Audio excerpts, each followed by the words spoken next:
कुछ ठीक चल रहा है का मतलब एज पर द ग्रोथ, मदर का वेट, बच्चे का वेट, मदर का ब्लड प्रेशर, मदर की शुगर एंड मदर को कोई प्रेगनेंसी रिलेटेड कॉम्प्लिकेशन नहीं और बच्चे में भी कोई कॉम्प्लिकेशन नहीं, तो उसको हम बोलते हैं सब नॉर्मल चल रहा है। बट इसका मतलब ये नहीं होता कि 100% वजाइनल डिलीवरी हो जाएगी। कि ऐसा कहा जाता है कि बच्चा अंदर यूट्रस के अंदर पॉटी नहीं करता। अगर बच्चा पॉटी कर रहा है इसका मतलब उसको किसी चीज़ का स्ट्रेस हुआ है। लेबर पेन जब आता है तो वो बच्चे के लिए एक स्ट्रेसफुल पीरियड है। उस दौरान उसको ऑक्सीजन की कमी होती है, लेकिन बच्चे की अपनी कैपेसिटी होती है, बच्चा उस लेबर पेन को ले पाता है। जब जब यूट्रस कॉन्ट्रैक्ट कर रहा है, लेबर पेन आ रहे हैं, ब्लड सप्लाई रुकती है, लेकिन ज़्यादातर बच्चे, हेल्दी बच्चे उसको ले पाते हैं और ऐसे पूप नहीं करते। लेकिन अगर बच्चा अंदर पूप कर देता है, that is a sign of distress. इसका मतलब बच्चे को कोई परेशानी अंदर हुई। एक हार्ट बीट का एक पैटर्न होता है, जैसे हम कहते हैं जनरली 110 से 170 के बीच में बच्चे की हार्ट बीट चलनी चाहिए। थोड़े बहुत सेकंड्स के लिए बच्चे की हार्ट बीट ऊपर नीचे हो जाए तो हम जनरली उसके लिए वरी नहीं करते, पर उसके एक सेट पैटर्न्स हैं। सपोज बच्चे की धड़कन बार बार 90-90 जा रही है, 80-80 जा रही है और जाके 30 सेकंड्स रह रही है, या ऐसा 15-20 मिनट में 2 बार हो गया, तो आपको यही लगता है कि अगर आपकी डिलीवरी अभी दूर है, आपको लगता है 4-5 घंटे अभी है डिलीवरी में, लेकिन धड़कन बच्चे की बार बार ड्रॉप कर रही है, इसका मतलब बच्चे को अंदर कोई ना कोई प्रॉब्लम है। अगर बच्चा उस एनवायरनमेंट में अंदर रहा तो बाहर निकलने के बाद पता नहीं वो सर्वाइव करेगा कि नहीं करेगा। 3.5-3.7 kgs के बेबीज को गुड साइज बेबीज बोला जाता है। पेल्विस पे भी डिपेंड करता है, बच्चे की पोजीशन पे भी डिपेंड करता है और मदर की परसिवरेंस पे भी डिपेंड करता है। कुछ मदर्स बहुत मोटिवेटेड होती हैं, फाइंडिंग्स भी उनकी अच्छी होती हैं और वो पुश भी अच्छा करती हैं, बेबी की पोजीशन भी ठीक रहती है, तो बहुत बार 4 kg का बच्चा भी नॉर्मल डिलीवर हो जाता है। कभी कभी 2.5 kg का बच्चा भी अटक जाता है because of the position of the head and mother का पुश करने के तरीके से। तो वेट अगर ज़्यादा है तो definitely chances of caesarean section बढ़ जाएंगे एज कम्पेयर टू अगर वेट एवरेज है। जब भी मल्टीपल प्रेगनेंसीज है या मल्टी प्रेगनेंसी है तो उसमें क्या होगा कि बच्चे की पोजीशन ज़रूरी नहीं है दोनों बच्चों की सीधा हो। मोरओवर ट्विन प्रेगनेंसी ज़्यादातर 34, 35, 36 वीक्स तक ही हो जाती है। पेशेंट को लेबर नहीं आता, उससे पहले ही कुछ ना कुछ complications regarding growth and blood flow होता है। उस केस में फिर आप प्लान्ड सिजेरियन सेक्शन ही करते हो। अगर सपोज आपको लगता है कि बेबी की हार्ट बीट चली गई है and baby is dead inside, तो ऐसे केस में आप कोशिश करते हो कि मदर को सिजेरियन ना करें क्योंकि उसको आगे भी बच्चे करने हैं। तो आप चाहते हो कि अगर उसका पहले सिजेरियन भी हुआ है तो भी आप इस बच्चे में नॉर्मल डिलीवरी की कोशिश करते हो। बहुत ही रेयर केसेस में आपको रिपीट सिजेरियन करना पड़ता है, ज़्यादातर जब पेशेंट्स एंड फैमिली एप्रीहेंसिव हो जाती है। लोगों के बीच में ये मिथ है कि अगर बच्चा अंदर खत्म हो गया इसका मतलब अंदर जहर फैल जाएगा, जो कि ऐसा नहीं होता। आपके पास टाइम होता है उस बच्चे को डिलीवर करने का। अगर आपका यूट्रस 2 बार ऑलरेडी कट चुका है, अब आपने थर्ड प्रेगनेंसी की, तो थर्ड प्रेगनेंसी में अब वो जो टाँके हैं, जो यूट्रस के ऊपर वाले टाँके हैं, वो तो फटने का, जब यूट्रस एक्सपैंड होगा तो वो अंदर ही अंदर साइलेंट रप्चर हो जाए, बच्चा और माँ दोनों को खतरा हो जाए, तो 2 सिजेरियन के बाद ये रिस्क बढ़ता चला जाता है एक्सपोनेंशियल। लेकिन उनको खांसते छींकते वजाइनल डिलीवरी के बाद ऐसा लगता है कि हमें लगता है जैसे यूट्रस बाहर आ जाएगा, या उन्हें लगता है कि यूरिन निकल गया, या उनको लगता है कि मोशन का कंट्रोल पुअर हो गया। वो बहुत ही ऑब्वियस चीज़ है कि जब आप नॉर्मल डिलीवरी के लिए, वजाइनल डिलीवरी के लिए जब आप प्रेशर लगाते हैं तो आपकी जो मसल्स है वो पेल्विक मसल्स लैक्स हो जाती हैं, कभी कभी टीयर भी होती हैं, तो उसकी वजह से आपके पेल्विक ऑर्गन्स थोड़े से प्रोलैप्स कर जाते हैं। कुछ स्टडीज ऐसे कहते हैं, तो पैनिकी बिहेवियर, बच्चा ने वो पेन्स बेयर की है, बेबी ने वो पेन बेयर किया है, तो उसको ब्रीदिंग डिफिकल्टी थोड़ी कम होगी when baby is delivered vaginally, as या TTN जिसे बोलते हैं, transient tachypnoea of new born, वो ज़्यादा होगा अगर बच्चा सिजेरियन से हुआ है तो।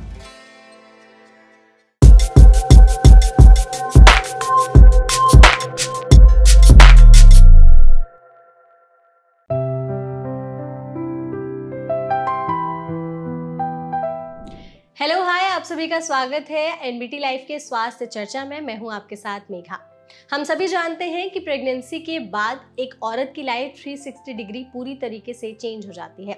हालांकि जब भी किसी को प्रेगनेंसी की न्यूज़ मिलती है, कई सारी लेडीज़ के मन में और इवन उनकी फैमिली मेम्बर्स के मन में भी सबसे पहले यही सवाल होता है कि बच्चे की डिलीवरी कैसे होगी, वजाइनल या सी सेक्शन। तो आखिर क्या ऐसे सर्कमस्टांसेस बन जाते हैं कि प्रेगनेंसी के दौरान जो डिलीवरी है वो या तो वजाइनल मेथड से करनी पड़ती है या सी सेक्शन के दौरान, और इन दोनों में क्या डिफरेंस है, क्या इनके प्रोज एंड कॉन्स है, इसके बाद फिर एक औरत की बॉडी को हील होने में कितना टाइम लगता है, इन सभी पर विस्तार से चर्चा करने के लिए आज हमारे साथ इस सेशन में एक बहुत ही स्पेशल गेस्ट मौजूद है जिन्हें इस फील्ड में 16 साल से भी ज्यादा का एक्सपीरियंस हो चुका है। हमारे साथ हैं डॉक्टर मंजू गुप्ता, जो कि सीनियर कंसल्टेंट ऑब्स्टेट्रिशियन और गायनेकोलॉजिस्ट है मदरहुड वुमेन्स हॉस्पिटल में। तो डॉक्टर, सबसे पहले तो इस सेशन में आपका बहुत बहुत स्वागत है। Hello, thank you so much doctor. इस सेशन में आप हमारे साथ दूसरी बार जुड़ी। हम लोगों ने पहली बार में भी आपके साथ पॉडकास्ट किया था जिससे लोगों ने काफ़ी ज़्यादा प्यार दिया है, तो हमने उनके लिए ही एक स्पेशल टॉपिक चुना है जिसके बारे में आपने सबसे ज़्यादा डिमांड की थी, तो उसी टॉपिक पर आज विस्तार से बात करेंगे। तो डॉक्टर सबसे पहले तो यही बताइए कि प्रेगनेंसी में ऐसे क्या सर्कमस्टांसेस हो जाते हैं कि डिलीवरी या तो वजाइनल होती है या सी सेक्शन करनी पड़ती है? कुछ ही कंडीशंस ऐसी हैं मेघा जिनमें हम शुरू से बता पाते हैं कि ये डिलीवरी सी सेक्शन ही होगी या ये डिलीवरी वजाइनल ही होगी। फॉर एग्जाम्पल, अगर किसी लेडी की ऑलरेडी 2 डिलीवरीज वजाइनल हो चुकी हैं तो ऑलमोस्ट 95% चांसेस हैं या 99% चांसेस हैं कि वो 3rd डिलीवरी भी वजाइनल ही होगी, अनलेस एंड अनटिल कोई ऐसी कंडीशन हो जाए, बिल्कुल प्री टर्म डिलीवरी हो जिसमें हमें 28 वीक्स पे बेबी को डिलीवर करना पड़ रहा है या ऐसा कुछ है, या बच्चा ही पोजीशन ट्रांसफर्स है या मतलब आड़ा है बच्चा या उल्टा है, तब आपको लास्ट मोमेंट पे उस पेशेंट की जिसकी पहले 2 डिलीवरीज नॉर्मल हो चुकी हैं आपको सिजेरियन करना पड़ रहा है, या 3rd डिलीवरी सपोज आपकी प्लेसेंटा बहुत लो है और रास्ता ही नहीं है बच्चे का आने का, उन केसेस में आपको सिजेरियन करना पड़ेगा। तो देयर आर फ्यू कंडीशन जब आप शुरू से बता सकते हो कि ये हमारा सिजेरियन में ही जाएगा, जैसे 2 सिजेरियन पहले हो चुके हैं तो सिजेरियन होगा, 2 डिलीवरीज पहले नॉर्मल हो चुकी हैं तो 99-95% आपका नॉर्मल ही होगा। अदरवाइज ज़्यादातर केसेस में लास्ट मोमेंट पे ही आपको पता लगता है कि हाउ कंडीशंस आर, बच्चे की पोजीशन क्या है, मदर की क्या पोजीशन है, उसका पेल्विस कैसा है, बच्चे का वेट कैसा है, कि डिलीवरी कैसे होने वाली है। तो डॉक्टर इसमें बहुत सारे लोगों के साथ ये होती है प्रॉब्लम कि पूरी डिलीवरी नॉर्मल चल रही होती है, डॉक्टर कहते हैं कि डिलीवरी के टाइम पर कि अब आपकी वजाइनल ही होगी, लेकिन लास्ट मोमेंट पे कुछ ऐसा हो जाता है कि वो कहते हैं कि नहीं अब सी सेक्शन करना पड़ेगा, तो फिर वो लास्ट मोमेंट में ऐसी क्या चीज़ें हो जाती हैं? जैसे देखिए क्या होता है बहुत बार कि सब कुछ ठीक चल रहा है, सब कुछ ठीक चल रहा है का मतलब एज पर द ग्रोथ, मदर का वेट, बच्चे का वेट, मदर का ब्लड प्रेशर, मदर की शुगर एंड मदर को कोई प्रेगनेंसी रिलेटेड कॉम्प्लिकेशन नहीं और बच्चे में भी कोई कॉम्प्लिकेशन नहीं, तो उसको हम बोलते हैं सब नॉर्मल चल रहा है। पर इसका मतलब ये नहीं होता कि 100% वजाइनल डिलीवरी हो जाएगी। इसका मतलब ये है कि सब कुछ ठीक चल रहा है तो we are ready for the delivery on time. So जब पेशेंट ऑन डिलीवरी टेबल है, सपोज बहुत बार ऐसा होता है कि अभी डिलीवरी टेबल से पहले की बात है, 38 वीक्स या 39 वीक्स या सपोज टर्म हो गई है पेशेंट, अब डिलीवरी का टाइम है, बट उस टाइम पे आपको पता लगता है अल्ट्रासाउंड में कि बच्चे के गले में 3 लूप्स हैं। अब गले में अगर बच्चे के 3 लूप्स आ गए तो आप नॉर्मल डिलीवर कैसे करोगे? या फिर जब आपने पेशेंट को, लेडी को एग्जामिन किया एट अराउंड 39 वीक्स या 40 वीक्स और आपने रियलाइज किया कि बच्चे का हेड पेल्विस में फिक्स ही नहीं हुआ या मदर का पेल्विस ही ठीक नहीं है, तो जो सब कुछ ठीक चल रहा था, जो आप पहले बता ही नहीं सकते थे, वो आपको अभी पता लगा कि ये तो हो ही नहीं सकता नॉर्मल डिलीवरी। दूसरी चीज़, अब जैसे नॉर्मली तो क्राइटेरिया हम कहते हैं 4-11 से अगर आपकी हाइट कम है तो आपका पेल्विस छोटा होता है, बच्चे की डिलीवरी मुश्किल होती है, बट ये ऐसा नहीं है कि ये 100% होगा। तो ये कुछ लोगों में तो हम शुरू में ही बता देते हैं कि बहुत छोटी हाइट है तो वील प्रेफर सिजेरियन सेक्शन। दूसरी चीज़, कभी कभी लेबर के दौरान when we are already on the way to vaginal delivery, सब कुछ हो गया, we are even able to see the head also, but एक लेवल होता है जिसके नीचे हेड आता ही नहीं है। In that case हमारे पास कोई और ऑप्शन नहीं है, we have to deliver the baby. In that case एकदम लास्ट मोमेंट पे सिजेरियन सेक्शन होता है, लेबर रूम से पेशेंट को ओटी में शिफ्ट किया जा सकता है। तो बहुत सारे कंडीशंस, इनफैक्ट ज़्यादातर कंडीशंस में आपको बिल्कुल लास्ट मोमेंट पे ही पता लगता है कि मोड ऑफ डिलीवरी क्या होगा। ओके, इसमें जो फीमेल हैं उनकी बॉडी का भी कुछ रोल होता है कि उनकी बॉडी में कुछ कॉम्प्लिकेशंस हैं जिस वजह से सी सेक्शन की तरफ बढ़ना पड़ा? जनरली ऐसा नहीं है। अगर मदर सपोज कोऑपरेट नहीं कर रही on labour table and she is not able to push well, तो हमारी पूरी लेबर टीम होती है जो मदर को मोटिवेट करती है पुश करने में। और सिर्फ अगर मदर के एफर्ट की वजह से हमें लगता है नॉर्मल डिलीवरी नहीं हो सकती, तो उसके लिए we have vacuum also, proper position of head देख के। मदर अगर पेन की वजह से डीमोटिवेट हो रही है तो we have epidural anaesthesia, analgesia, वो सब करके हम मदर का पार्ट वो कर लेते हैं, but it is the babies part या द पेल्विस, मतलब या तो पैसेज या पैसेंजर, इन दोनों में कई बार गड़बड़ होती है जो आप चाहकर भी ठीक नहीं कर सकते। आपने जैसे यहाँ पे हाइट की बात की, तो फिर हाइट का कैसा रोल? हाइट का रोल ये है कि जनरली जो शॉर्ट स्टेचर्ड लेडीज होती हैं उनका पेल्विस नैरो होता है as compare to tall ladies, but ये ऐसा हमेशा 100% नहीं है। फॉर एग्जाम्पल, अगर कोई शॉर्ट स्टेचर लेडी है बट बच्चे का वेट ही अगर 2.3 kg, एवरेज वेट है 2.5 kg है, तो she can very well deliver vaginal. Short stature के बाद भी उसका पेल्विस बहुत अच्छा हो सकता है, बट समहाउ एंड सिमिलरली कभी कभी लेडीज हाइट इज अप्रोक्सीमेटली 5'4", 5'5" या 5'3", एवरेज हाइट है 5'2", but still the pelvis is narrow, तब भी नहीं होता। या सपोज बच्चा उस केस में बड़ा है, 4 kg का बेबी है, लेकिन मदर की हाइट 5'4" है, तो भी वो डिलीवर नहीं होगा। करेक्ट है। तो फिर वो जो हाइट का क्राइटेरिया आपने बताया था वो कितना कम होता है? 4'11" जनरली एक कट ऑफ होता है कि 4'11" से अगर हाइट कम है तो pelvis we expect it to be narrow. 4'11" से ऊपर the cut off is 411. So 411 से ऊपर हम कहते हैं कि पेल्विस जनरली ठीक होगा, बट फिर भी इंडिविजुअलाइज्ड होता है. इसलिए आपको हर लेडी में आप पेल्विक असेसमेंट करते हो एट टर्म, जब उसका टाइम पूरा होता है. तो आजकल ऐसा भी है क्या कि जो फीमेल है या फिर उनके फैमिली मेंबर्स खुद ही से आकर के बोलते हैं कि सी सेक्शन कर दो, हमें वजाइनल नहीं चाहिए, हाँ, ताकि पेन कम होगा? अगर आप 100 में से इसका परसेंटेज देखेंगे तो I will say 2 to 3% of the families are like कि नहीं, we do not want to try, हमें ट्राई ही नहीं करना वजाइनल डिलीवरी, आप सीधा सिजेरियन करिए. ज़्यादातर वो केसेस होते हैं जिनके फैमिली में कोई मिसहैप्स हो चुके होते हैं, या अगर उन्हें लगता है कि बहुत ही प्रेशियस प्रेगनेंसी है, बहुत सालों के बाद हुई है, तो वो कपल्स ऐसे होते हैं या फैमिलीज ऐसे होते हैं कि they are just worried about, और दे हैव सीन, उन्होंने कोई ऐसे इंसिडेंट्स देखे होते हैं फैमिली में जिसमें वजाइनल डिलीवरी के टाइम पे कुछ मिसहैप हुआ होता है बच्चे के साथ या लेडी के साथ, तब वो कहते हैं कि नहीं, हमें सिजेरियन करना है. तो इसका वाइस वर्सा भी है क्या कि लोग कहते हैं कि हमें कुछ भी हो जाए वजाइनल डिलीवरी ही करानी है, हाँ सी सेक्शन पे जाना ही मत? काफ़ी बार पेशेंट्स ऐसे होते हैं कि वो हमारे पास आके ये कहते हैं कि हमारा पहले तो सिजेरियन हो गया, हमें पता नहीं था, या वी वर नाइव और हम डॉक्टर के पास गए, इमरजेंसी हुई, हमें टाइम नहीं दिया गया सोचने का, और हमारा सिजेरियन हो गया, बट उसके बाद हमें रिकवरी में बहुत टाइम लगा और अब तो हमें वजाइनल ही चाहिए. तो फिर हम उन्हें समझाते हैं कि अगर पहले सिजेरियन हुआ है तो देयर आर क्राइटेरियाज जो हमें मैच करने होंगे, जिसके बाद हम नॉर्मल ट्राई कर सकते हैं. तो yes, people are कभी कभी they are very hell bent on a particular mode of delivery. हमें वजाइनल ही चाहिए या हमें सिजेरियन नहीं चाहिए, which is very important that we should not make a notion. It is very important कि हम ये मन नहीं बनाएं. हमें हमारा फोकस होना चाहिए healthy baby and healthy mother. Mode of the delivery you should trust your doctor, और अपने डॉक्टर पे छोड़ना चाहिए मोड ऑफ डिलीवरी को. लेकिन जैसे आजकल लोग ये भी कहते हैं कि डॉक्टर्स ही चाहते हैं कि सीधे हम सी सेक्शन नहीं करते, क्योंकि उनके लिए भी ईजी है. उसके लिए वो बहाने करते हैं कि बच्चे ने पेट में पूप कर दिया है, बच्चे का सर उल्टा हो गया है, या वेट ज़्यादा है, तो इस तरह की चीज़. तो लोग बहुत ज़्यादा परेशान हैं इसके कारण. देखिए, मैं आपको ये मैं इससे डिफर करूंगी. क्यों? क्योंकि क्या होता है, वही लोग जो सबसे ज्यादा जिद करते हैं कि वजाइनल कीजिए, थोड़ी सी भी बच्चे ने सपोज पॉटी कर दी, उनको वो इम्प्लीकेशंस नहीं पता. पहली बात तो कुछ लोगों को ऐसा लगता है कि डॉक्टर ऐसा मॉनेटरी बेनिफिट्स के लिए करते हैं कि पैसे ज्यादा मिलते हैं. ये बात अब सबको पता होनी चाहिए कि ये जो हमारे मैटरनिटी हॉस्पिटल्स हैं, जैसे मदरहुड है और बाकी हॉस्पिटल्स हैं, इनमें सिजेरियन सेक्शन और नॉर्मल डिलीवरी का प्राइस सेम है. डॉक्टर को कोई एडवांटेज नहीं है. नॉर्मल डिलीवरी करने में और सिजेरियन करने में कोई मॉनेटरी बेनिफिट नहीं है, उसको सेम ही पैसे मिलने वाले हैं.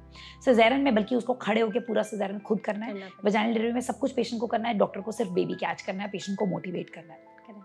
लेकिन अगर वजाइनल डिलीवरी के दौरान बच्चे को कुछ हो जाए, जो एक्चुअली में बच्चे ने सपोज पूप किया हुआ है, और बच्चा वो पानी पी जाए और उसके लंग्स में कोई प्रॉब्लम हो जाए, बच्चा मेंटली रिटार्डेड हो जाए, तो वही कपल्स सबसे पहले डॉक्टर को स्यू करते हैं. तो out of this litigation, because जो ट्रस्ट फैक्टर है, जो एक पेशेंट डॉक्टर रिलेशनशिप होता था, that is almost dead these days. It is more of a consumer industry. Still doctor को ये नहीं भूलना चाहिए, और डॉक्टर ये जनरली भूलता भी नहीं है कि हमारा पर्पस है best for the patient and best for the baby.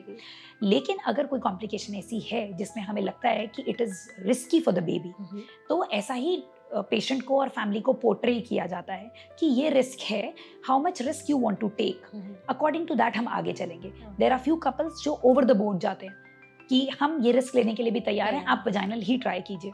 अच्छा, कभी कभी आपको लगता है कि ये पॉसिबल है कि आप रिस्क लेके ट्राई करते रहो. It is never that it is बहुत बार ये ग्रे जोन होता है कि हो तो जाएगी वजाइनल डिलीवरी, लेकिन उसमें बच्चे को रिस्क हो जाएगा. ऐसा नहीं है अगर हो गई तो बच्चे को 100% रिस्क हो जाएगा. तो इसीलिए आप उनको पहले ही बता देते हैं.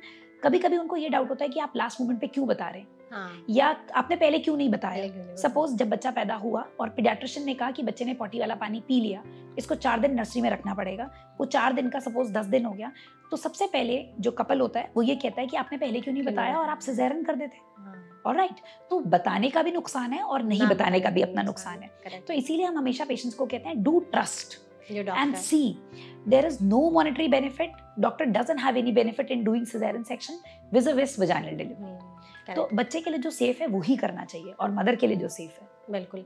आपने डॉक्टर कहा जैसे कि बच्चे ने अगर वो पूप वाला पानी पी ले तो उसके लंग्स अफेक्ट हो सकते हैं. तो ये जो मोड ऑफ डिलीवरी होता है, इसमें फिर बच्चे को क्या कॉम्प्लिकेशंस हो सकते हैं अगर सही तरीके से ना किया जाए तो? देखिए, होता क्या है कि ऐसा कहा जाता है कि बच्चा अंदर यूट्रस के अंदर पॉटी नहीं करता. अगर बच्चा पॉटी कर रहा है, इसका मतलब उसको किसी चीज का स्ट्रेस हुआ है. अच्छा. तो स्ट्रेस हुआ है इसीलिए उसने पॉटी की है. Stress as in? Stress in the sense उसको ऑक्सीजन नहीं मिली, लेबर पेन जब आता है तो वो बच्चे के लिए एक स्ट्रेसफुल पीरियड है। उस दौरान उसको ऑक्सीजन की कमी होती है, लेकिन बच्चे की अपनी कैपेसिटी होती है, बच्चा उस लेबर पेन को ले पाता है। जब जब यूट्रस कॉन्ट्रैक्ट कर रहा है, लेबर पेन आ रहे हैं, ब्लड सप्लाई रुकती है, लेकिन ज्यादातर बच्चे, हेल्दी बच्चे उसको ले पाते हैं और ऐसे पूप नहीं करते। लेकिन अगर बच्चा अंदर पूप कर देता है, that is a sign of distress. इसका मतलब बच्चे को कोई परेशानी अंदर हुई। अब उस पर डिपेंड करता है कि कितना पॉटी बच्चे ने किया है। उसका कलर जो होता है वाटर का, उससे हम जनरली अंदाजा लगाते हैं कि बहुत ज्यादा है या थोड़ा है। मोर ओवर, पॉटी कर देने का मतलब ये है कि अब आपको बच्चे को बाहर निकालना है। इसका मतलब ये नहीं है 5 मिनट, इसका मतलब 10 मिनट भी नहीं है। इसका मतलब आपको एक्सपेडाइट करना है, मतलब जल्दी होना चाहिए। अगर आपको लगता है कि ये बच्चा नॉर्मल डिलीवरी से भी 2 घंटे में हो जाएगा डिलीवर या आधे घंटे में हो जाएगा डिलीवर, इसका मतलब ये नहीं है आप सिजेरियन सेक्शन कर दो, क्योंकि अगर सिजेरियन भी करोगे तो भी तो आधा पौना घंटा लगेगा आपको। लेकिन अगर आपको लगता है कि बहुत ही फेवरेबल कंडीशंस हैं और बच्चा वजाइनल हो सकता है घंटे 2 घंटे में, तो आप पेशेंट को बताते हो ये बात कि बच्चे ने पॉटी कर दी है, लेकिन हमें लगता है 2 घंटे तक बच्चे की धड़कन ठीक चल रही है, हम 2 घंटे ट्राई कर सकते हैं। अगर ऐसा होना भी चाहिए कि आपको लगना भी चाहिए कि 2 घंटे में डिलीवरी हो सकती है। सपोज अगर शुरुआत में अभी दर्द बहुत ज्यादा भी नहीं है और बच्चेदानी का मुंह भी नहीं खुला, बच्चे ने शुरू में ही पॉटी कर दी, आपको पता है ये अगले 10 घंटे तक भी नॉर्मल डिलीवरी नहीं होगी या वजाइनल नहीं होगी, ऐसे में भी आपको पेशेंट को बताना है कि बच्चे ने अभी बहुत ज्यादा पॉटी की भी है। अगर हम इतना वेट करते हैं, वो पानी एक टॉक्सिक की तरह होता है, वो बच्चे के पेट के अंदर, लंग्स के अंदर जाएगा तो उसके लंग्स खराब हो सकते हैं, can take baby's life also. अच्छा, तो इट इज दैट रिस्की, इसीलिए पेशेंट को बताया जाता है। पेशेंट को कई बार क्या लगता है कि अचानक से कैसे पॉटी कर दी। अब वो आपको दिखा रहे हैं कैसे पॉटी कर दी, वो बच्चे का कैलिबर है, वो आपकी प्लेसेंटा का है कि आपकी आंवल नाल ने कितना ब्लड बच्चे को पहुंचाया, क्यों किया वो नोबडी नोज, बट किया मतलब बच्चा परेशानी में। ओके, तो इसके अलावा और कौन कौन से फैक्टर्स होते हैं जिसमें बच्चे को रिस्क ज्यादा होता है? कभी कभी क्या होता है, सब कुछ ठीक है, मदर पेन्स ले पा रही है, मदर को इनफैक्ट ज्यादा पेन्स भी नहीं हो रहे, सब बढ़िया चल रहा है, लेकिन एक एनएसटी करके एक मशीन होती है जिसमें हम बच्चे की हार्ट बीट लगातार देखते रहते हैं। एक हार्ट बीट का एक पैटर्न होता है, जैसे हम कहते हैं जनरली 110 से 170 के बीच में बच्चे की हार्ट बीट चलनी चाहिए। थोड़े बहुत सेकंड्स के लिए बच्चे की हार्ट बीट ऊपर नीचे हो जाए तो हम जनरली उसके लिए वरी नहीं करते, बट उसके एक सेट पैटर्न्स है। सपोज बच्चे की धड़कन बार बार 90-90 जा रही है, 80-80 जा रही है और जाके 30 सेकंड्स रह रही है, या ऐसा 15-20 मिनट में 2 बार हो गया है, तो आपको यही लगता है कि अगर आपकी डिलीवरी अभी दूर है, आपको लगता है 4-5 घंटे अभी है डिलीवरी में, लेकिन धड़कन बच्चे की बार बार ड्रॉप कर रही है, इसका मतलब बच्चे को अंदर कोई ना कोई प्रॉब्लम है। अगर बच्चा उस एनवायरनमेंट में अंदर रहा तो बाहर निकलने के बाद पता नहीं वो सर्वाइव करेगा कि नहीं करेगा। तो इसीलिए आप इसको भी ऐसे ही फोर्सी करते हो कि things are not good in terms of baby's heart. बहुत बार ऐसा होता है कि इसके बावजूद भी बच्चा रोते हुए निकल जाता है। Correct. बहुत बार आपको हार्ट रेट ठीक मिलती है, फिर भी बच्चा आपको खराब, मतलब खराब इन द सेंस पैदा होने के बाद रोता नहीं है, क्योंकि अंदर यूट्रस के अंदर लेबर पेन के दौरान उसको ऑक्सीजन नहीं मिली या कुछ नहीं हुआ। तो हम क्या कहते हैं कि एट एनी कॉस्ट बच्चे की लाइफ के साथ आप प्ले नहीं कर सकते। अगर आपको थोड़ा सा भी डाउट है, इट इज वेरी इंपॉर्टेंट कि be transparent to the couple. उनको बताओ कि हमें ये डाउट है। अगर वो कहते हैं हम रिस्क लेने के लिए राजी हैं तो ठीक है, आप उनको ऑल राइट, आपको भी लगता है कि मॉडरेट या माइल्ड रिस्क है तो हम भी वेट करते हैं। बट अगर हमें लगता है सिवियर रिस्क है तो हम पेशेंट को दोबारा बताते हैं कि it carries a severe risk, आप वेट करेंगे तो बच्चे को एक्चुअली में नुकसान हो सकता है। करेक्ट। एंड अकॉर्डिंगली फिर आप आगे बढ़ते हैं। डॉक्टर, ऐसा भी है क्या कि जो पहले के लोग थे तो वहाँ पे आई गेस उस टाइम पे तो सिजेरियन था नहीं, लोग नॉर्मल वजाइनल डिलीवरी ही करते थे, तो उस टाइम पे मदर को ज्यादा रिस्क होता था कि पेन ज्यादा होने की वजह से उनकी डेथ भी हो जाती थी? देखिए, डेफिनेटली पहले से और अगर अब में देखें तो maternal mortality rate of India बहुत कम हो गया है। अब बहुत कम मदर्स को टचवुड देखा जाता है जो डिलीवरी के दौरान मर जाती है। पहले जमाने में बच्चे बहुत हुआ करते थे। करेक्ट। तो खींचतान के बच्चा तो आज भी बहुत सारे डिस्ट्रिक्ट हॉस्पिटल में कहीं पर भी होते रहेंगे। बट होता क्या है, अब द फर्टिलिटी जो है वो कम हो गई है। अब लोग 1 या 2 बच्चे करते हैं, बहुत ही कम। 10-11 एग्जैक्टली। पहले लोग 3-4 बच्चे। दूसरी बात, हमारी जो हैबिट्स होती थी, पहले जो लेडीज होती थी they used to be very very active. उनका जो पेल्विस होता था, उनकी जो मसल्स होती थी, they were very strong because of their diet and because of their daily habits. तो most of them used to deliver vaginally. आज भी हम देखते हैं जो हमारी थोड़ी लो सोशियो इकोनॉमिक स्टेटस वाली लेडीज हैं वो 90% डिलीवर हो जाती है, 95%। उनका पेन कैपेसिटी भी अच्छा होता है, उनके पास इतनी फ्रीडम भी नहीं होती कि वो अपना एक्सप्रेस कर सकते हैं। तो इसीलिए पहले जमाने में जो 90% हो ही जाती थी, जो 5-10% तब फंसती थी, उनका किसी को कोई रिपोर्टिंग ही नहीं होती थी ना। वो क्या होता था कि बच्चा होते वक्त दाई पहुंची नहीं, या दाई पहुंची लेकिन बच्चा फंस गया, या माँ मर गई। तो वो इस तरह से हमारे पास बहुत स्ट्रॉन्ग डेटा है ही नहीं। करेक्ट। तो होती तो पहले भी थी, होती अब इनफैक्ट बहुत कम है। More over risk taking behaviour बहुत कम हो गया। पहले फैसिलिटीज नहीं थी तो सिजेरियन हो ही नहीं सकता। आज भी सरकारी हॉस्पिटल में अगर किसी बच्चे ने पॉटी कर दी और 2 ही ओटी हैं और 4 पेशेंट ओटी के लिए वेटिंग है, तो आधे लोग तो पॉटी के बाद भी बच्चा डिलीवर कर देते हैं। उन आधों में से फॉर एग्जाम्पल अगर मैं 4 पेशेंट की बात करूं तो 3 के बच्चे ठीक निकल जाते हैं, बट एक का बच्चा गया।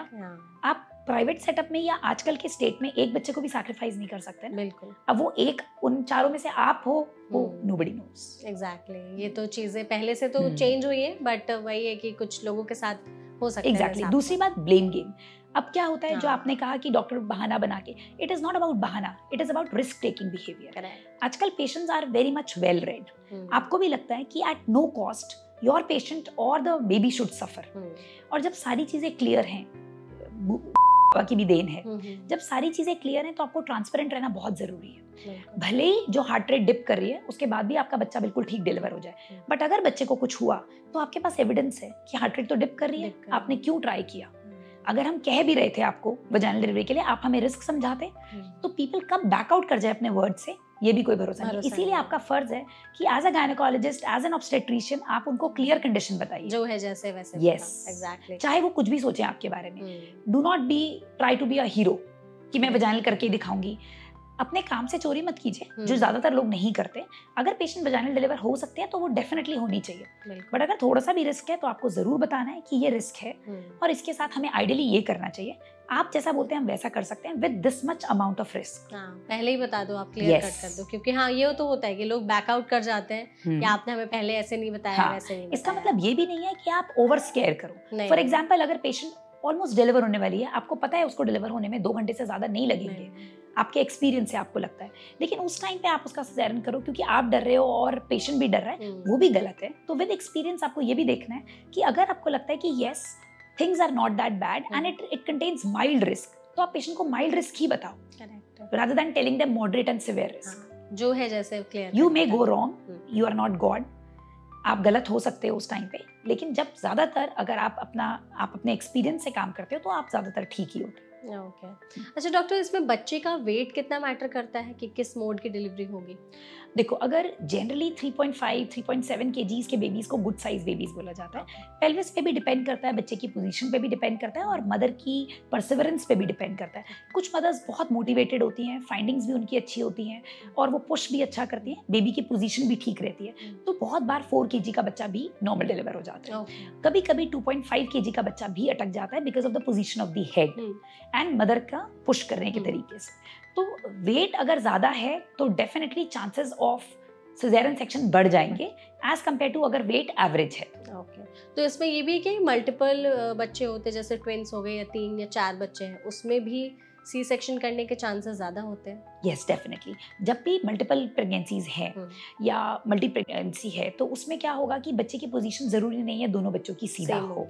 मोरओवर ट्विन प्रेगनेंसी ज्यादातर 34, 35, 36 वीक्स तक की हो जाती है। पेशेंट को लेबर नहीं आता, उससे पहले ही कुछ ना कुछ complications regarding growth and blood flow होता है। उस केस में फिर आप प्लान्ड सिजेरियन सेक्शन नहीं करते हो। अच्छा, तो आपने अब तक जैसे कितने ज्यादा बच्चे एक बार में डिलीवर किए हैं? मैंने ट्रिपलेट्स किए हैं, 3 ट्रिपलेट्स किए हैं। तो फिर वो एक्सपीरियंस थोड़ा आप बताना चाहेंगे? उसमें ये था कि पेशेंट को डिफिकल्टी थी कंसीव करने में। फाइनली पेशेंट ने IUI से कंसीव किया और 3 एग्स थे और तीनों के तीनों एग्स उसके फर्टिलाइज हो गए। तो she was given an option कि ट्रिपलेट प्रेगनेंसी कॉम्प्लिकेटेड रहती है और थोड़ी प्रीटर्म के चांसेस डेफिनेटली ज्यादा बढ़ जाते हैं, बच्चों का वेट कम रहता है तो तीनों बच्चों को प्रॉब्लम होती है, तो आप इसको ट्विन में कन्वर्ट कर लीजिए, एक बच्चे को हम रिड्यूस कर देते हैं, ये भी एक ऑप्शन होता है। अच्छा। कि आप 3 में से एक बच्चे को हटा दीजिए, मतलब उसको साइलेंट कर दीजिए वहीं पे। But that patient was very adamant. उस पेशेंट का कहना था कि नहीं, जब 3 है तो मैं 3 के साथ कंटिन्यू करूंगी। She continued quite well. At 35 weeks I did her caesarean section. Baby's weight were like 900, 1100 and 1200। All 3 babies did quite well. Okay.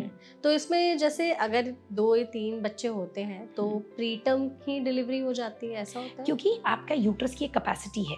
अब यूट्रस में अगर 1200, 1100 और 900, ये अप्रोक्सीमेटली 3.2 kg के करीब वेट हो गया। उसके अलावा तीनों बच्चों की अपनी अपनी प्लेसेंटा है और तीनों बच्चों के अपने अपने वाटर बैग्स हैं, तो डेफिनेटली यूट्रस के पास एक कैपेसिटी है। वो ऐसा तो नहीं है 10 किलो अंदर रख लेगा, तो वो 3-4 किलो पे ऑब्वियसली उसका माउथ खुलने लग जाता है, पेशेंट को हेवीनेस और पेन शुरू हो जाते हैं।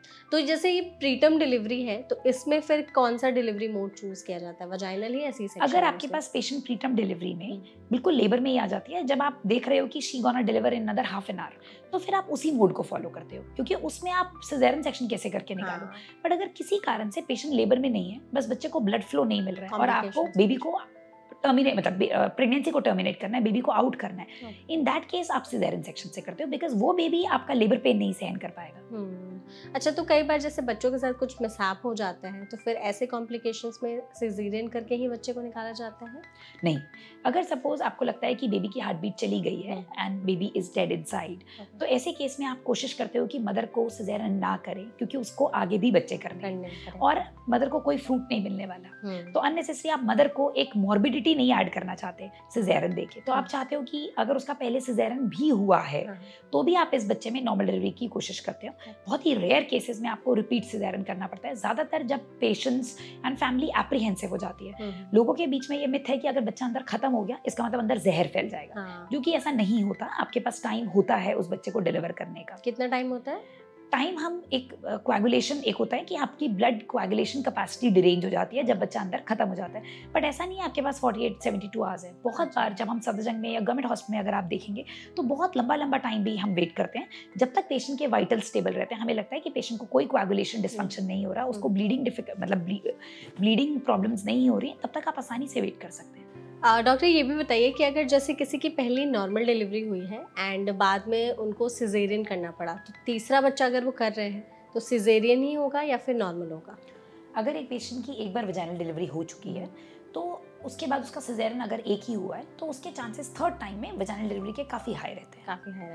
और जैसे पहली बार में सिजेरियन हुआ है तो दूसरी बार में फिर वजाइनल डिलीवरी के चांसेस होते हैं? डेफिनेटली होते हैं, लेकिन वो देखना होता है कि पहला सिजेरियन क्यों हुआ। सपोज अगर उसका पहला सिजेरियन इसलिए हुआ था कि लास्ट मोमेंट पे बच्चा फंस गया, जैसे मैंने आपको बताया कभी कभी पूरा लेबर पेन के बाद, इसका मतलब there is some problem in her pelvis.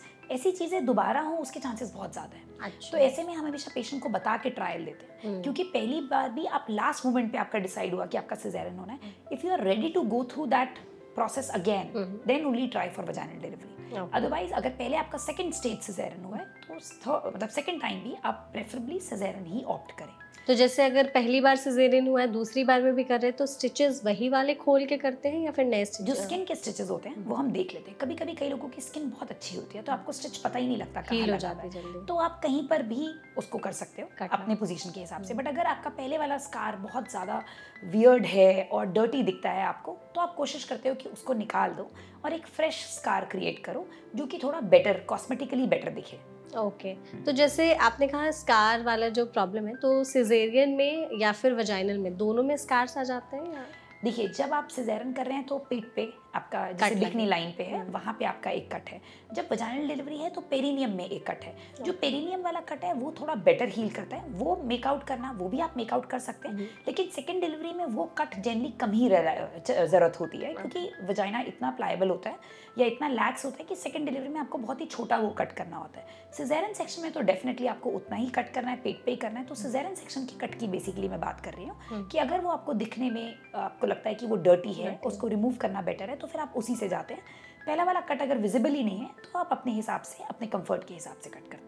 ठीक है। अच्छा, तो अगर जैसे लास्ट प्रेगनेंसी उनकी सिजेरियन थी तो फिर कितने टाइम के बाद उनको दोबारा प्रेगनेंसी प्लान करनी चाहिए? आइडियली हम कहते हैं 18 महीने के बाद प्लान करें, तो आप अपना अगला बच्चा सिजेरियन की बजाय नॉर्मल ट्राई भी कर सकते हैं। अगर आपने 6 महीने में सेकंड बच्चा प्लान कर लिया तो फिर आपके पास ऑप्शन ही नहीं है। करेक्ट, फिर से वही हो जाएगा, फिर तो 100% सिजेरियन ही है। तो जैसे सिजेरियन भी होता है तो मैक्सिमम कितने अटेम्प्ट्स तक हो सकता है किसी भी? ऐसे तो लोग 4-5 सिजेरियन भी करा चुके हैं, बट हम कहते हैं 2 के बाद ही आपका रिस्क बढ़ जाता है। किस चीज़ का रिस्क बढ़ जाता है फिर? अगर आपका यूट्रस 2 बार ऑलरेडी कट चुका है, अब आपने थर्ड प्रेगनेंसी की, तो थर्ड प्रेगनेंसी में अब वो जो टांके हैं, जो यूट्रस के ऊपर वाले टांके हैं, वो तो फटने का, जब यूट्रस एक्सपैंड होगा तो वो अंदर ही अंदर साइलेंट रप्चर हो जाए, बच्चा और माँ दोनों को खतरा हो जाए, तो 2 सिजेरियन के बाद ये रिस्क बढ़ता चला जाता है एक्सपोनेंशियल। अच्छा, तो जैसे जो स्कार सीलिंग है या फिर जो स्टिचेस लगते हैं तो लोगों को उसमें बड़े कॉम्प्लिकेशंस और सवाल हैं। उनको लगता है कि जो वजाइनल डिलीवरी होती है उसमें जो स्टिचेस की हीलिंग होती है वो बहुत ज़्यादा पेनफुल होती है। सच है? देखिए जो वजाइनल स्टिचेस है ना वो एक ऐसे एरिया में है, वहीं आप यूरिन भी कर रहे हैं, वहीं से आप पूप भी कर रहे हैं और उसी पे आप बैठते भी हैं और वो आप देख भी नहीं सकते। तो आपको उसको ब्लाइंडली आप वॉश करते हैं, आप ड्राई करते हैं, आप क्रीम लगाते हैं, वो एक सेंसिटिव एरिया भी है, आपको पेन भी बहुत करता है, तो वो हीलिंग में इसलिए टाइम लगा देता है बिकॉज वहीं से आप ब्लीड भी कर रहे हैं। आप अप्रॉक्सीमेटली 3 वीक्स 6 वीक्स ब्लीड करते हैं, तो that area always remains wet, तो वो आपको हीलिंग में इसलिए टाइम लगा देता है। मोरओवर बैठते वक्त, फीडिंग के वक्त आप क्रॉस लेग्स बैठ जाते हैं तो स्टिचेस टियर हो जाते हैं। वेराज अगर हम एब्डोमिनल स्टिचेस की बात करें तो अंदर के स्टिचेस के लिए आपको कुछ नहीं करना, जो पेट के ऊपर स्टिचेस हैं उसके ऊपर वाटरप्रूफ ड्रेसिंग लगी हुई है 10 दिन तक, इसीलिए उसकी हीलिंग बेटर हो जाती है। बट दैट डजंट मीन कि आप ये चीज़ सोच के सिजेरियन ऑप्ट कर लें, क्योंकि ऑब्वियसली सिजेरियन में आपको इतनी लेयर्स के थ्रू जाना पड़ रहा है। आप एक नेचुरल कैविटी में एंटर कर, एक आप एब्डोमिनल कैविटी में एंटर कर रहे हैं, वेराज जो वजाइनल डिलीवरी है वो नेचुरल डिलीवरी है, एक रास्ता जो बना हुआ है उसके थ्रू बेबी आ रहा है। लेकिन जो स्टिचेस हील होने में इतना ज़्यादा पेन होता है उसको थोड़ा सा कम करने के लिए कुछ यूजफुल टिप्स आप बताना चाहिए? बहुत सारे पेन किलर्स होते हैं जो हम पेशेंट को जनरली प्रिस्क्राइब करते हैं आफ्टर वजाइनल डिलीवरी हो या सिजेरियन सेक्शन हो, दोनों टाइम में उनको पेन किलर्स दिए जाते हैं। पेशेंट को बताया जाता है कि आप कंफर्टेबल सिटिंग कर सकते हैं, डोनट पिलो यूज़ कर सकते हैं, हॉट फोमेंटेशन कर सकते हैं। लेकिन जैसे वजाइनल स्टिचेस वाले में लोग कहते हैं कि खांसते छींकते, कई बार वैसे लगता है स्टिचेस खुल गए या बहुत पेन हो रहा है। स्टिचेस जनरली नहीं खुलते, लेकिन उनको खांसते छींकते वजाइनल डिलीवरी के बाद ऐसा लगता है कि हमें लगता है जैसे यूट्रस बाहर आ जाएगा, या उन्हें लगता है कि यूरिन निकल गया, या उनको लगता है कि मोशन का कंट्रोल पुअर हो गया। वो बहुत ही ऑब्वियस चीज़ है कि जब आप नॉर्मल डिलीवरी के लिए, वजाइनल डिलीवरी के लिए जब आप प्रेशर लगाते हैं तो आपकी जो मसल्स हैं वो पेल्विक मसल्स लैक्स हो जाती हैं, कभी कभी टियर भी होती हैं, तो उसकी वजह से आपके पेल्विक ऑर्गन्स थोड़े से प्रोलैप्स कर जाते हैं। तो आपने जैसे कहा था ना कि स्टिचेस कई बार फट भी जाते हैं, खुल जाते हैं, तो उसके बाद फिर दोबारा स्टिचेस लगाने पड़ते हैं उसी जगह पर? जनरली जो वजाइनल स्टिचेस होते हैं, जो एपिजियोटमी जिसे हम बोलते हैं, वो इतनी कभी भी नहीं फटती या बहुत ही रेयरली फटती है कि आपको दोबारा लगाना पड़े। ज़्यादातर क्या होता है कि उसकी थोड़ी सी गेपिंग होती है, तो वो with ointment and with care ही अपने आप को ठीक कर लेती है, तो सेकेंडरी हीलिंग से ठीक हो जाता है, उसको हम सेकेंडरी हीलिंग बोलते हैं। अच्छा, तो अगर सी सेक्शन या फिर वजाइनल डिलीवरी दोनों से ही जो डिलीवरी के मोड हैं, ज़्यादातर हील होने में कौन से डिलीवरी वाले में ज़्यादा टाइम लगता है? देखिए अगर आप कंप्लीट हीलिंग की बात करेंगे तो जो वजाइनल स्टिचेस हैं वो सिर्फ सुपरफिशियल हैं, 2 लेयर है, ठीक है, तो वो जनरली 10 डेज 12 डेज में हील हो जाएंगे। पेशेंट को पेन ज़्यादा फील होगा, डिस्कम्फर्ट ज़्यादा होगा, पेशेंट ज़्यादा वैसे फील करती है पोस्ट डिलीवरी की, बैठा नहीं जा रहा, चला नहीं जा रहा, यूरिन में प्रॉब्लम, मोशन में प्रॉब्लम। वेराज सिजेरियन सेक्शन में पेशेंट को ये प्रॉब्लम नहीं होती, बट सिजेरियन सेक्शन में मल्टीपल लेयर्स में स्टिचेस हैं, पेट में स्टिचेस हैं, अगर हमें आगे कुछ करना है उसके टमी में कोई और सर्जरी करनी है तो सर्जन्स डिफिकल्टी भी है, पेशेंट को भी है। तो हीलिंग वाइज पेशेंट को ऐसा लग सकता है कि मुझे वजाइनल डिलीवरी में ज़्यादा दिक्कत हो रही है, सिजेरियन में मुझे कम दिक्कत हो रही है। तो ये जब हम किसी पेशेंट का पहले सिजेरियन हुआ, सेकेंड टाइम वजाइनल डिलीवरी हुई, तो वो ये डिफरेंस फील करती है कि मुझे अब अच्छा लग रहा है, या जिसका पहले वजाइनल हुआ और सेकंड टाइम सिजेरियन हुआ वो कई बार डिफरेंस फील करता है कि वजाइनल में मुझे बहुत दिक्कत थी, सिजेरियन वाज गुड। तो ये इंडिविजुअल परसेप्शन भी होता है, बट अदरवाइज आप इन दोनों चीज़ों को कंपेयर नहीं कर सकते हो। ओके, ये पर्सन टू पर्सन डिपेंड करता है, पर्सन टू पर्सन भी। और एब्डोमिनल स्टिचेस में डेफिनेटली हीलिंग फास्टर है क्योंकि स्किन के स्टिचेस हैं और वो क्लीन एरिया में है, लेकिन मल्टीपल लेयर्स में है तो आपको इनर हीलिंग, अगर आप कंप्लीट हीलिंग की बात करेंगे तो डेफिनेटली सिजेरियन सेक्शन की हीलिंग में 3 मंथ्स लगते हैं। 3 मंथ्स लग जाते हैं, मतलब inner healing, inner layers, outer layer तो वही आपकी 10-11 डेज। लेकिन वजाइनल डिलीवरी में वही है कि वो एक जगह से फिर बहुत सारे फंक्शंस भी हो रहे हैं, बहुत सारे फंक्शंस, यूरिन भी पास कर रहे हो आप, पीरियड्स तो वो आपको 11 डेज की बजाय 20 डेज लग जाते हैं बहुत बार। समटाइम्स अगर आप ड्राई रहते हो, आपको ब्लीडिंग थोड़ी कम रहती है, आप हाइजीन का बहुत ध्यान रखते हो, तो they are very good in 10 days.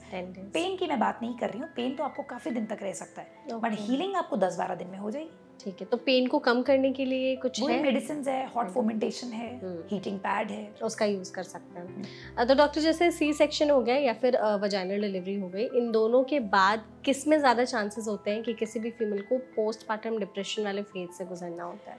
देखिए postpartum depression mode of delivery पे कम डिपेंड करता है, पेशेंट के मेंटल स्टेटस पे ज़्यादा डिपेंड करता है। अगर पेशेंट वजाइनल डिलीवरी चाहती थी और वजाइनल डिलीवरी हो गई तो उसको किसी और वजह से पोस्टपार्टम डिप्रेशन हो जाएगा, डिपेंडिंग अपॉन फैमिली कंडीशंस, कि फैमिली कंडीशंस कैसी है, उसका सपोर्ट कैसा है। सपोज पेशेंट को वजाइनल डिलीवरी नहीं चाहिए थी and she was somehow she went into labor and she progressed quite well and she delivered vaginally but she had that pain, तो कभी कभी उनको वजाइनल डिलीवरी भी हॉन्ट करती है और वो उसकी वजह से भी पोस्टपार्टम डिप्रेशन में जा सकते हैं। बेसिकली एक एक्सक्यूज मिल गया। Similarly she was very much prepared for vaginal delivery और लास्ट में सिजेरियन हो गया, तो वो उसको भी एक एक्सक्यूज मान सकती है। तो ये डिपेंड करता है कि पेशेंट का मेंटल वेलबींग कैसा है, उसका फैमिली सपोर्ट कैसा है, उसके hormonal status, hormonal ups and downs कितने हैं और वो उसको कैसे टैकल कर पा रही है। There have been a patient of mine जिनका पहले सिजेरियन सेक्शन हुआ। अच्छा। और उन्होंने मुझे आके बोला कि मुझे बहुत पोस्टमार्टम डिप्रेशन हुआ क्योंकि मेरा पहले सिजेरियन हुआ। सेकेंड टाइम उन्होंने मुझे कहा हम नॉर्मल ट्राई करेंगे। नॉर्मल ट्राई हमने किया but she did not deliver और उसने खुद ही सिजेरियन सेक्शन के लिए ऑप्ट किया। हमने सिजेरियन सेक्शन किया, एवरीथिंग वेंट वेल, बट फिर भी उसको पोस्टमार्टम डिप्रेशन हुआ। शी हरसेल्फ सेड कि it is not the mode of delivery this time, but somehow I am again getting into postpartum depression. So mode of delivery आपको तभी depression में डालती है when you start thinking about it, which many people do. Correct. Gender of the baby also is one of the very major factor जो patient को postmortem depression या family support या आपका इन जनरल आपकी vulnerability कि आप पहले कैसे एनवायरनमेंट में थे, या आपको पहले भी छोटी छोटी बातों पे अगर होता है आप थोड़े से मेंटली डिस्टर्ब हो जाते हो तो आप पोस्टमार्टम आपको डेफिनेटली ज़्यादा डिप्रेशन होगा। ओके। अच्छा, स्कार हीलिंग किस में ज़्यादा जल्दी होती है, वजाइनल डिलीवरी में या सी सेक्शन डिलीवरी में? वही मैंने आपको कहा कि मल्टीपल लेयर्स को हील करना है सिजेरियन में, तो वो 3 मंथ्स लगाएगा। 3 मंथ्स। यहाँ पे ज़्यादा लेयर्स नहीं है, 2 लेयर्स हैं, 3 लेयर्स हैं, जिसमें जो इनर लेयर है वो तो ऑलमोस्ट 7 डेज में हील हो जाती है। जो मिडिल लेयर और आउटर लेयर है वो भी आपको 10-12 डेज में हील हो जाती है। ओके। अच्छा, ब्रेस्ट फीडिंग का फिर इसमें कैसे रोल होता है? ब्रेस्ट फीडिंग में ये होता है कि वजाइनल डिलीवरी में जल्दी रिज्यूम होती है breast feeding as compare to caesarean section. Caesarean section में 24 घंटे तक पेशेंट को लेटे रहना है, तो लेटे लेटे ही ब्रेस्ट फीडिंग की जाती है। लेकिन वजाइनल डिलीवरी में आप आराम से बैठ सकते हो, तो आप आराम से बैठ के बच्चे को फीड कराते हो। तो पेन का फैक्टर कई बार पेशेंट को वजाइनल डिलीवरी में परेशान करता है कि हमसे बैठा ही नहीं जा रहा, तो we are not able to feed the baby. But then there are ways to comfort the lady and make her breast feed. Okay. अच्छा, तो जो स्किन टू स्किन कांटेक्ट होता है मदर बेबी का, फिर वो किस में ज़्यादा जल्दी वो हम दोनों में ही वी मेक श्योर कि दोनों में ही मदर को स्किन टू स्किन कांटेक्ट हो जाए the moment baby is delivered. Caesarean section में भी the moment baby is born after delayed cord clamping baby mother को दिया जाता है so that she can feed even on OT table itself, या at least वो बेबी को अपने टच कर सके। वजाइनल डिलीवरी में लेबर टेबल पे ही बिफोर कटिंग द कॉर्ड हम बेबी को मदर के लैप पे रख देते हैं। अच्छा, ओके। डॉक्टर, इसमें एक और चीज़ जो सबसे ज़्यादा लोग पूछते हैं कि कहीं बच्चे की इम्यूनिटी तो अफेक्ट नहीं होती है कि कौन से डिलीवरी का मोड हो रहा है, सी सेक्शन या फिर वजाइनल में? तो जनरली एज सच इम्यूनिटी तो नहीं इफेक्ट होती, बट ऐसा कहा जाता है कि बच्चा जब वजाइनल डिलीवरी से आता है, कुछ स्टडीज ऐसे कहते हैं तो पैनिकी बिहेवियर, बच्चा ने वो पेन्स बेयर की है, बेबी ने वो पेन बेयर किया है, तो उसको ब्रीदिंग डिफिकल्टी थोड़ी कम होगी when baby is delivered vaginally, as या टीटीएन जिसे बोलते हैं, ट्रांजिएंट टिकेपनी ऑफ न्यूबॉर्न, वो ज़्यादा होगा अगर बच्चा सिजेरियन से हुआ है तो। लेकिन ऐसा कोई बहुत ही क्लियर कट डिमार्केशन नहीं है कि इसमें इतना परसेंट है और इसमें इतना परसेंट। ठीक है। अच्छा, अगर किसी की वजाइनल डिलीवरी हुई है तो प्री और पोस्ट फिर वो किन चीज़ों का थोड़ा सा ध्यान रखें ताकि इजी हीलिंग हो उनके लिए? वजाइनल डिलीवरी में आपको ये ध्यान रखना है कि येस, आपको अपनी पेल्विक मसल्स को स्ट्रॉन्ग करना है, पेल्विक मस्कुलेचर आपका स्ट्रॉन्ग होना चाहिए सो दैट आप तब पुश कर पाएँ और बेबी की पोजीशन ठीक रहे। और पोस्ट डिलीवरी आपको ध्यान रखना है कि जो आपके स्टिचेस हैं आपको उसमें हाइजीन बहुत मेंटेन करना है, आपको क्रॉस लेग्स नहीं बैठना, आपको कॉन्स्टिपेशन अवॉइड करनी है और आपको जल्दी कीगल एक्सरसाइजेज रिज्यूम करनी है जिससे कि आपके पेल्विक ऑर्गन्स जो आपको लगता है सैग कर रहे हैं वो नहीं करें। ओके। और सेम विथ सिजेरियन सेक्शन में आपको स्टिचेस का ज़्यादा ध्यान नहीं रखना, लेकिन आपको हेवी वर्क अवॉइड करना है, एक्सरसाइजेज, जिमिंग अवॉइड करनी है 3-4 मंथ्स तक। ओके, तो वो बेटर है। अच्छा, अगर कोई चाहता है कि उनकी डिलीवरी एकदम से स्मूथ हो, अच्छी हो, ज़्यादा प्रॉब्लम ना हो, डिस्पाइट ऑफ हम कॉम्प्लिकेशंस को हटा दें, तो उसके लिए उन्हें क्या पहले से अपनी पूरी प्रेगनेंसी में तैयारियां शुरू कर देनी चाहिए? जनरली ऐसा नहीं होता, ऐसा तो सभी चाहते हैं कि उनकी डिलीवरी स्मूथ हो, विदाउट कॉम्प्लिकेशंस हो, प्रॉब्लम नहीं हो। तो इसीलिए मैंने कहा ये सब चीज़ें लास्ट मोमेंट पे पता लगती हैं। अपनी तरफ से आप कैसे ध्यान रख सकते हैं, आप हेल्दी डाइट लीजिए जिससे कि आपके बच्चे का वेट एडिक्वेट रहे, अंडरवेट या ओवरवेट बच्चा नहीं हो, नंबर 1। नंबर 2, आप एक्सरसाइज या एक्टिव रहिए सो दैट आपकी मसल्स आपके सपोर्ट करें, आपको इधर उधर पेन नहीं हो। अगर वजाइनल डिलीवरी होती है तो आप पुश अच्छा कर पाएँ, आपकी पेल्विक मसल स्ट्रॉन्ग रहें। अगर सिजेरियन सेक्शन होता है तो भी आपकी बॉडी रिकवर बेटर करेगी अगर आपने हेल्दी डाइट ली होगी तो अगर आप चाहते हैं कि मोड ऑफ डिलीवरी कुछ भी हो लेकिन रिजल्ट्स हेल्दी हो तो आपके डाइट एंड आपके लाइफस्टाइल पे बहुत डिपेंड करता है। आप एक्टिव रहिए, ओवरवेट अंडरवेट मत रहिए, बच्चे का वेट भी ओवरवेट अंडरवेट नहीं होना चाहिए।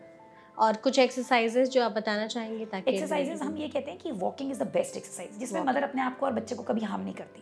तो रनिंग जॉगिंग मत कीजिए बट वॉक कीजिए जिससे कि आपका डाइजेशन भी बेटर हो, आपका बाउल मूवमेंट्स भी ठीक रहे, बच्चे का वेट भी ठीक रहे। आपकी वेजाइनल डिलीवरी के स्कोप्स भी बढ़े रहें। इवन अगर आपको सिजेरियन कराना है तब भी walking is the best exercise.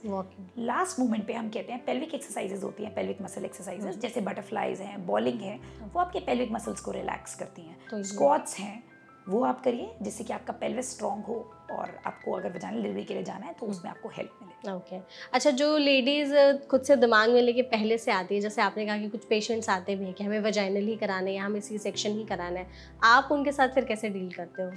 जब भी कोई लेडी मेरे पास बिल्कुल अपना हार्ड कोर नोशन लेके आती है कि हमें ऐसे ही करना है, तो मैं उनको यही बोलती हूँ कि do not make a notion, let things go what nature decides. Because अगर आप एक मोड को अपने दिमाग में बिठा लोगे और समहाउ आपको किसी कारण से दूसरे मोड में जाना पड़ता है, फॉर एग्जाम्पल अगर आप बहुत सोच के बैठे हो कि मुझे सिजेरियन ही कराना है, but somehow there are ladies जिनका बहुत अच्छा पेन थ्रेशोल्ड होता है और उनको पता नहीं होता, वो सिर्फ गूगल देख के यूट्यूब देख के डर चुकी होती है। उनको हम बोलते हैं स्पेसिफिकली कि आप कुछ मन मत बनाइए, हो सकता है जब आपका लिवर पेन आए आप उसे बहुत अच्छे से बेयर कर पाए और आपकी डिलीवरी बहुत ही क्विक एंड फास्ट हो और आपको बहुत अच्छा एडुकेट पेन रिलीफ मिल जाए। लेकिन अगर वो हेलबेंट होंगी कि हमें सिजेरियन ही कराना है, तो वो उस अच्छी फाइंडिंग्स को भी, उस अपने स्मूथ प्रोसेस को भी अननेसेसरी डाइवर्ट कर देंगे। So it becomes very important कि आप कुछ भी मत सोचिए कि मोड ऑफ डिलीवरी क्या होगा। आप अपनी तरफ से हेल्दी लाइफस्टाइल, हेल्दी ईटिंग रखिए सो दैट आउटकम अच्छा हो। ठीक है, 2-3 चीज़ें हैं। सबसे पहले तो आप ये बताइए कि वेजाइनल डिलीवरी में क्या फीमेल से की बॉडी से ब्लड लॉस सच में बहुत ज़्यादा होता है? एक एवरेज वेजाइनल डिलीवरी में जो ब्लड लॉस होता है उसको हम 500 to 700 बोलते हैं। सिजेरियन सेक्शन में that blood loss is 1000 to 1100 CC. ठीक है, और सी सेक्शन में लोग कहते हैं कि फीमेल को पूरी तरह से बेहोश कर दिया जाता है या वो थोड़े बहुत अपने स्टेट ऑफ माइंड में रहती है? ज़्यादातर सिजेरियन सेक्शन में स्पाइनल एनेस्थीसिया यूज़ करते हैं। स्पाइनल एनेस्थीसिया में स्पाइन में एक इंजेक्शन लगता है जिससे कि सिर्फ लोअर बॉडी आपकी नम हो जाती है और लोअर बॉडी की मोटर एक्टिविटीज़ चली जाती है। पेशेंट बिल्कुल अवेक होती है, वो पूरा पार्टिसिपेट कर सकती है, वो बच्चे के पैदा होने पे उसकी आवाज़ भी सुनती है और बच्चा होने के बाद उसको ब्रेस्ट फीड भी टेबल पे कराया जाता है। ओके अच्छा, अगर किसी को पूरा प्रोसेस समझना हो फ्रॉम स्टार्ट टू एंड, तो आप एक बार प्लीज़ बताइए कि वेजाइनल डिलीवरी का क्या पूरा प्रोसेस होता है और एक बार सी सेक्शन का क्या पूरा प्रोसेस? वेजाइनल डिलीवरी का प्रोसेस ये है कि जब पेशेंट टर्म हो जाती है, when she is about to deliver, तो उसको लेबर रूम में हम बेसिकली पेशेंट को एडमिट किस लेवल पे किया गया उस पर डिपेंड करता है। कभी कभी पेशेंट एक्टिव लेबर में आता है, घर से ही ऑलरेडी 3-4 सेंटीमीटर डायलिटेशन होती है। अच्छा। जो हमारे यूट्रस का माउथ होता है उसको सर्विक्स बोलते हैं। 10 सेंटीमीटर डायलिटेशन को फुल डायलिटेशन बोला जाता है। उस पर हम एक्सपेक्ट करते हैं कि बेबी अब बाहर आएगा। तो जब लेडी फुल डायलेटेड हो जाती है तो हम उसको लेबर रूम में शिफ्ट करते हैं and then lady is asked to push and then we give time. It is not that कि आप अगर अभी डायलेट हो गए तो अभी 15 मिनट में आपको बेबी को पुश आउट करना है। आपके पास आराम से 2 घंटे हैं। जैसे जैसे आपके पेन्स आते हैं उस दौरान लेडी पुश करती है। इस दौरान we keep doing perineal massages and ironing so that perineum थोड़ा थिन हो जाए और लेडी को मोटिवेट करते हैं पुश करने के लिए अकॉर्डिंग टू द पेन्स के कॉरेस्पॉन्डेंस के साथ हम लेडी पुश करती हैं and this is how baby is delivered. जब हमें लगता है हेड बाहर आ रहा है तब there is a small cut which is called episiotomy जो दी जाती है to facilitate the delivery. Head के बाद बॉडी आती है and then baby is out, kept on the mother's lap. Cord clamping की जाती है which is generally delayed cord clamping, जब कॉर्ड की पल्सेशंस खत्म हो जाती हैं या 1 मिनट के बाद क्लैम्प करके baby is handed over to the paediatrician. Placenta and after birth जिसे बोलते हैं वो डिलीवर किया जाता है। ब्लीडिंग चेक की जाती है, जो कट होता है उसको रिपेयर किया जाता है and lady is asked to relax. She is roomed in with the baby. Baby को कभी कभी नर्सरी में रखना पड़ता है तो वो एक अलग सिचुएशन है। सिमिलरली अगर सिजेरियन सेक्शन है तो वो ज़्यादातर प्लान्ड है या अगर अनप्लान्ड भी है तो लेडी को लेबर ओटी टेबल पे स्पाइनल एनेस्थीसिया दिया जाता है। Then she is asked to lie down. ऐसे केस में उसको हम यूरिनरी बैग लगाते हैं because she not be having a control of the urine. तो वो बैग लगाने के बाद हम क्लीन रेप करके सिजेरियन सेक्शन के लिए एब्डोमेन पे एक स्कार आता है, एब्डोमेन पे एक कट आता है, मल्टीपल लेयर्स में वो कट करके यूट्रस पे कट करके बेबी को आउट किया जाता है। ओके तो अगर डॉक्टर फाइनली हम आपसे कुछ एडवाइस जानना चाहें, क्योंकि आई गेस हमने इस सेशन में काफ़ी अच्छे से बहुत ब्रीफली बात की है, तो आप प्लीज़ एडवाइस दीजिए हमारी जो लेडीज़ हैं या जो भी प्रेग्नेंट लेडीज़ हैं इस वीडियो को देख रही हैं कि डिलीवरी के मोड के बारे में ना सोचते हुए उनको खुद को हेल्दी रखना और बेबी को हेल्दी रखना कितना ज़्यादा ज़रूरी है। तो फोरमोस्ट मेरी एडवाइस ये है कि अपना लाइफस्टाइल, ईटिंग हैबिट्स अच्छा रखिए, be active during your pregnancy. It is not that अपनी विम्स एंड फैंसी से आप कोई नोशन बना लीजिए।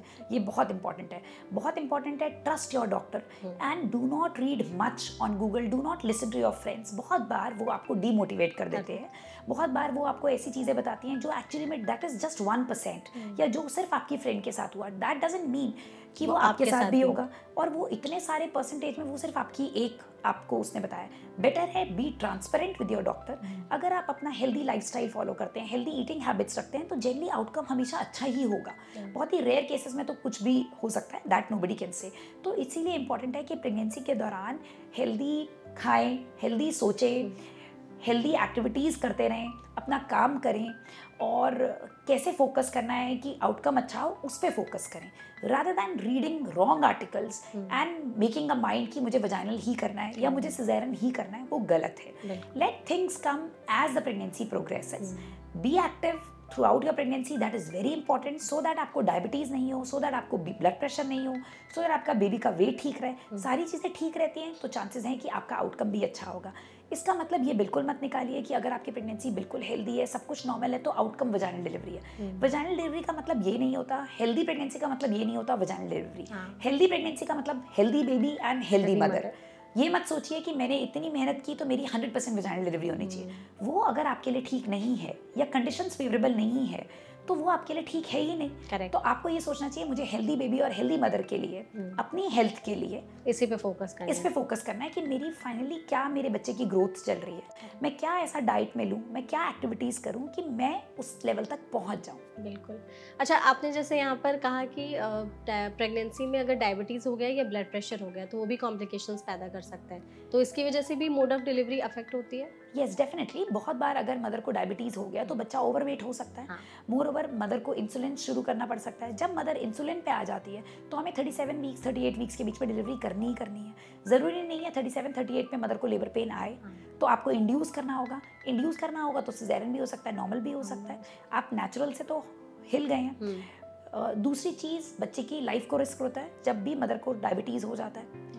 और पानी बहुत ज़्यादा अंदर बढ़ सकता है जिसकी वजह से भी आपको सिजेरियन करना पड़ सकता है। सिमिलरली अगर बीपी हाई है तो बच्चे की ग्रोथ हैम्पर हो सकती है, आपको प्रीटर्म डिलीवरी करनी पड़ सकती है, मदर को फिट्स आने का डर हो सकता है। So all these cases come into the maternal complications which can lead to foetal complication. So it is very important कि आप इन चीज़ों से बचो। बिल्कुल। आपने जैसे खाने की भी बात की तो लोगों के दिमाग में एक मिथ है कि आप अगर ये पर्टिकुलर चीज़ खाते हो तो इससे आपकी नॉर्मल डिलीवरी हो जाएगी, सी सेक्शन डिलीवरी हो जाएगी। इस बात में कितनी सच्चाई? ये फूड फैट ज़्यादा है। जैसे कई मदर्स को लगता है कि नहीं अगर नारियल पानी पियेंगे लेबर के दौरान तो दर्द कम हो जाएंगे, या अगर वो कुछ ठंडा खा लेंगे, ठंडा पानी पी लेंगे तो दर्द कम हो जाएंगे।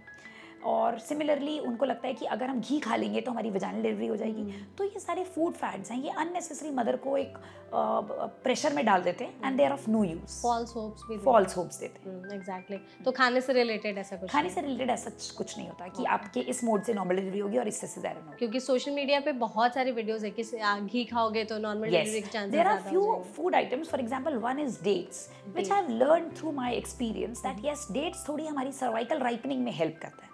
तो अगर हम डेट्स खाते हैं तो हमारी सर्विक्स को थोड़ा सॉफ्ट करता है। इट इज़ नॉट अबाउट गर्म है या ठंडा है, सर्विक्स सॉफ्टनिंग में थोड़ा हेल्प करता है। That can help you in inducing labour. जैसे कैस्टर ऑयल के बारे में बोला जाता था या एनेमा के बारे में बोला जाता था कि इफ़ यू टेक एनेमा या कैस्टर ऑयल तो शायद आपका लेबर इनिशिएट हो जाए।